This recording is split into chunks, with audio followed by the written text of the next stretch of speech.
வாங்கியிருக்கோம். பாருங்க என்ன இருக்குன்னு பார்ப்போம்.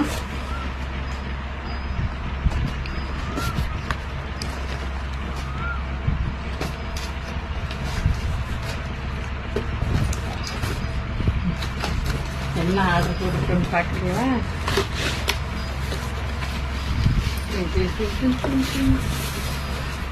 என்னன்னா ஒரு கிளாக் போட்டோம் வாட்சு. அது பார்த்தீங்கன்னா எப்படி இருக்குன்னு அருமையா இருக்கு. இவ்வளவு காசுக்கு ஆனா ரேட் கம்மியே, ஆனா சூப்பரா இருக்கு ப்ராடக்ட். பாருங்க உள்ளுக்கு எப்படி டிசைன் இருக்குன்னு. நல்லா இருக்கு. இதுதான் சூப்பரா இருக்கு பொருள். இனி பேட்டரி போட்டு ஓட வைக்கணும். ஏற்கனவே ஆல்ரெடி ஒரு வாட்ச் இருக்கு, அது ஓட மாட்டேங்குது. அதனாலதான் இது போட்டு வாங்கிருக்கோம் மீசோல இருந்து. நல்லா இருக்கு காசு. இது ரேட் வந்து 215 ரூபாயே, ஆனா நல்ல ப்ராடக்டா இருக்கு. பின்னுக்கு பாத்தீங்களா, நான் கூட ஒரு அட்டையில வச்சுக்க செஞ்சு கொடுத்துருப்பாங்க பார்த்தேன். இல்ல அதெல்லாம் இல்ல, நல்லா அந்த இது ஒரு வாட்ச் எப்படி இருக்குமோ அந்த மாதிரி இருக்கு. பிடிச்சிருந்தா கமெண்ட் பாக்ஸ்ல சொல்லுங்க. உங்களுக்கு இதோட லிங்க் வேணும்னா சொல்லுங்க, உங்களுக்கு அனுப்பிச்சு விடுறேன். பாய்.